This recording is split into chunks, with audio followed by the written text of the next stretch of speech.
Good morning, everybody. Hope everybody's having a great morning. Had a good practice today.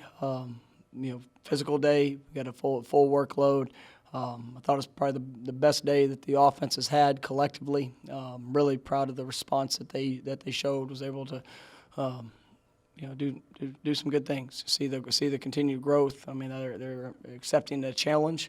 So I thought all in all it was a good day, working a lot of different situations, and got a few series there at the end. Just to make sure we're continuing to work that and emphasize all that we're doing in that regards. But I thought it was a good work day.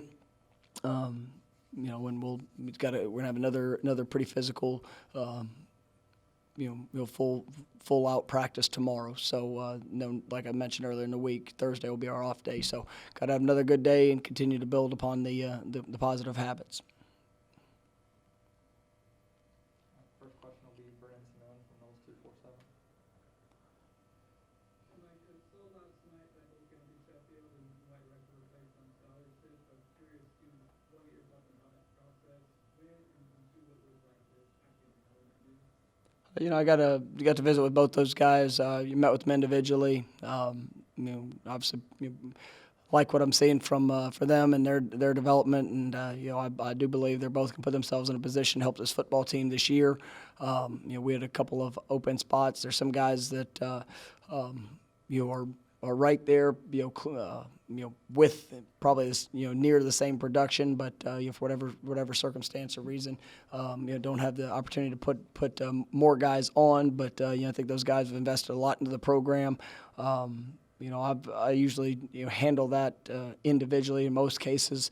I was a former walk-on, and you never know when that we've got a lot of guys that are working extremely hard. I think have bright futures here. Some of them are some of them get put on scholarship. Some of them are not at the present moment, but I do believe that they have an opportunity here in their future. I like to keep that individually focused, and and just really proud of the work that does go in to be able to earn that tremendous reward.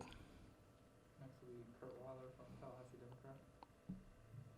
Hey, Coach, especially with Deontay, I guess I'm kind of curious what you kind of know about the background with him in terms of, I know he was a guy who's been kind of, from early in the time here, was kind of promised that scholarship if he kind of put in the work. I guess, what can you speak to about what you know of that, and I guess finally being able to kind of help him realize that after he's been here for years? Yeah, honestly, it doesn't matter to me what was said before. I mean, I can only affect of what we do from the day that I've got here to what we're doing here moving forward. So, everybody has a story. And at the end of the day, what you do with the opportunity is going to be indicative of what your future holds. And so it really didn't matter to me what somebody was promised or said, if that occurred or didn't. But I tell everybody, who you've been in the past, what's happened in the past doesn't matter. Just focus on today. Go out there and show who you are today. And if you can take care of that and continue to grow and improve, then good things will happen. And I think that's happened in his case. Yesterday, when we spoke to Leonard Warner, he kind of took us back to when you got here and had those conversations with the players and asked them to give you a chance. And he said he was pretty close at that point to maybe looking in the transfer portal to see what else is out there. How many of those conversations did you not know which way they were going to go? And how good does it make you feel as a coach when he says things like, yeah, after a couple months, I knew this is where I needed to be? I mean, everybody's was in a different place when I got here, and everybody's experience was different. And there were a few guys that in that first meeting told me they were going to enter the transfer portal. And in Leonard's case specifically, I told him all I wanted was an opportunity to show who we are and what we're all about. And I told him in 6 months, if you don't feel like this is a place you want to be a part of or what we're doing, then I gladly support you in whatever opportunity you want to go pursue. And that's basically a case with everybody. I mean, nobody knows what to expect when there's a new staff. Nobody knows what to what that's going to look like for them. Some guys embrace the challenge. Some guys run from it. And the guys that are here, the guys that are continuing to work each and every day, they're being challenged, and there's no easy pass for anyone. And I think it says a lot to Leonard, the way that we work and what we do. That he knew after a couple months. Well, I can tell you those were a couple hard months, and those were challenging months. But he wants to continue and improve, and he embraces that challenge. And so we're going to keep challenging him. Next will be Matt Baker from Tampa Bay Times.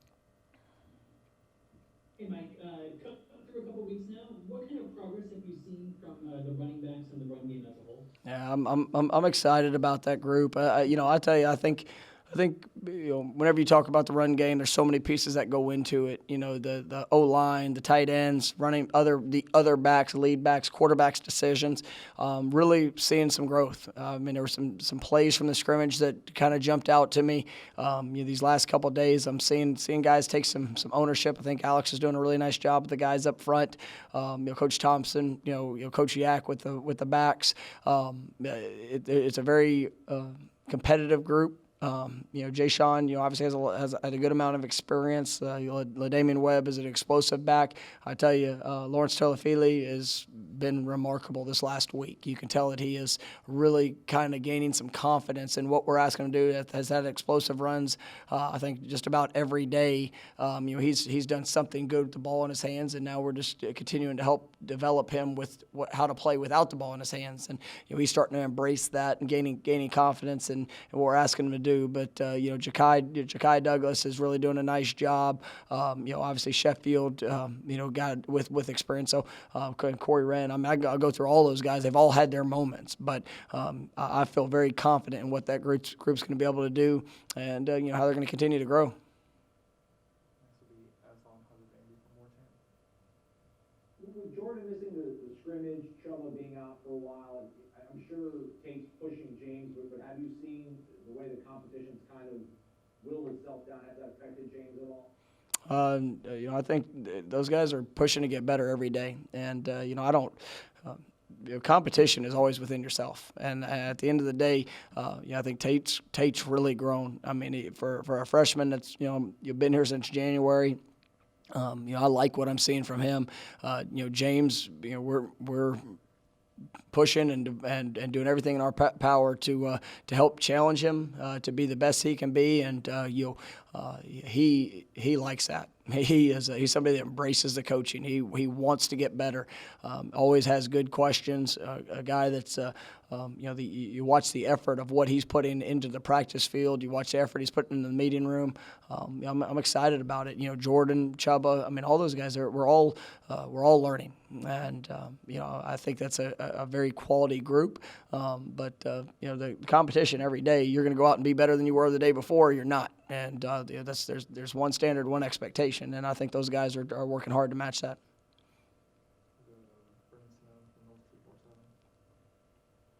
Mike, it sounds like the last couple of days have been positive for the offense after having the rough scrimmage. What specifically about the last couple of practices have stood out positively for that group?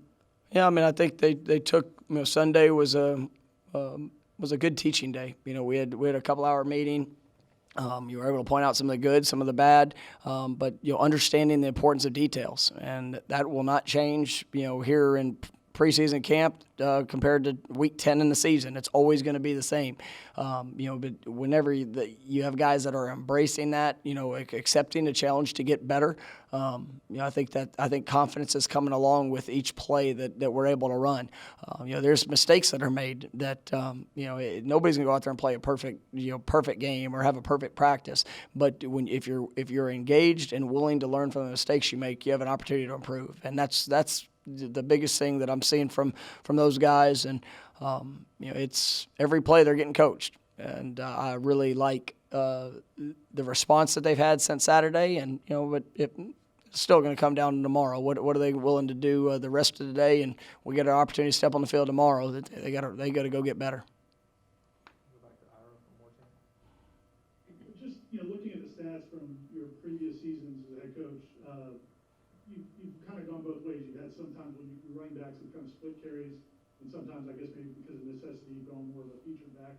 Is there a prevailing philosophy, or is it always just totally dependent on how many guys need to be on the field.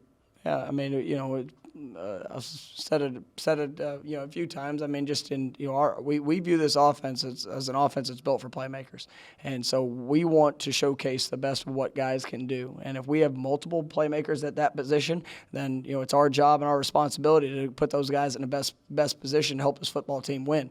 I've been fortunate that we've been able to recruit at a very high level at that position throughout my coaching career, and I think we've done that here. I mean, I think right now Sheffield is maybe the only back that's returning from last year, and I feel really good about our running back position. And so I'm excited about what those guys, the diversity of their talents, what they can do. As it goes to every other position surrounding them, the production of what they're able to show each and every day, the consistency of how they do that will be indicative of the amount of opportunities that they get on game day. We'll go back to Brendan from North People 7. I had one more question about the rewarding the walk-on to the scholarship. When you're able to reward hard work like that, does that send a positive message to whether it's other walk-ons, whether it's guys who are currently on scholarship? Is that something that transcends throughout the locker room?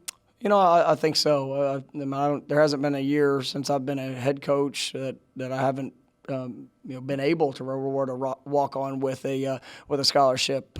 But I'll tell you that I've never given a scholarship to a player that wasn't deserving of it. And that's where you've got to earn it. There's nothing in this world for free, and you've got to go out there and you've got to work and you've got to prove yourself worthy to be able to receive a scholarship. And I absolutely believe there's guys that are on this football team that will have that same opportunity in their future if they continue to improve and they maximize the opportunity that they have to make an impact on this team. I'm excited. I'm excited for those guys that were able to receive it, and there's other guys that are going to definitely be pushing, and even the two guys that receive scholarships. I mean, every day they've got to go and improve. They got to get better, and that's something that program wide we're all looking to see. Next will be Perry from Tomahawk Nation. Coach, how's it going? Going well, Perry. How about yourself? Not too bad. I put my headphones in today so I don't sound like an idiot. I don't look like one. I was just curious, in the last week, you guys have been really emphasizing that team building. Has there been anybody who stepped up as a leader who just kind of has been more like off to the side as camp started? It's I think that's something that to point out an individual, probably not anything more than what a normal opportunity would be. And there's leadership moments that are showing up throughout practice, but it's one of those things that every day you get an opportunity to lead. You get to lead with your actions, and there's sometimes there's guys that are deemed as leaders that if they're not focused or if they don't maintain that characteristic throughout the day and that opportunity, then they're not being a very good leader. But we have guys that are trying to establish themselves. We have guys that truly want to improve and truly want to get better. So to say just one person, I see a lot of leadership capabilities with guys, and I see guys that are embracing those moments and trying to find those times where they can make an impact. And I think it's gone really well. Next we'll go back to Aslan from War Chant. Running back seems like such a rhythm position. Guys can be out there, get reps, and see what's going on in terms of the game. But you rattle off like 5 or 6 running backs. How do you get them to kind of embrace that their number may get called, but they probably need to make the best of it when they do get that opportunity? And that's the challenge. You look at throughout the history of my coaching career, from back in the days at Arizona State to Memphis. We've had a back that has had 1,900 yards. We had another one with 1,200, and we had another one that had 1,200 all-purpose. So you have to make the most of your opportunity. If you don't, then you're probably not going to get a whole lot of them. But if you don't embrace that mindset, then it's I'm not one of those guys that think, hey, well, I'm gonna really show what I do after I get to 15 carries. No, you better show what you can do after 1 carry. And it's that mindset and approach, because you never know how many opportunities you're going to get in a game. It's the same thing at receiver, same thing at tight end, quarterback, all positions. It's about maximizing the opportunity that you get, and when you have that, you understand the competitive spirit and that everybody wants to impact, and you have a higher likelihood that you're going to see the impactful plays with the opportunities that are presented.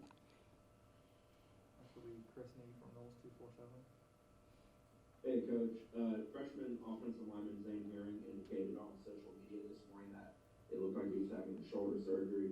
Just wondering if there's any update on his status and a timetable if he is in fact having surgery. Yeah, Zane got banged up towards the end of last week, and we decided that with him and his family that he went on and had the surgical procedure, and he will miss the rest of this year with shoulder surgery, and obviously he posted it, so probably true.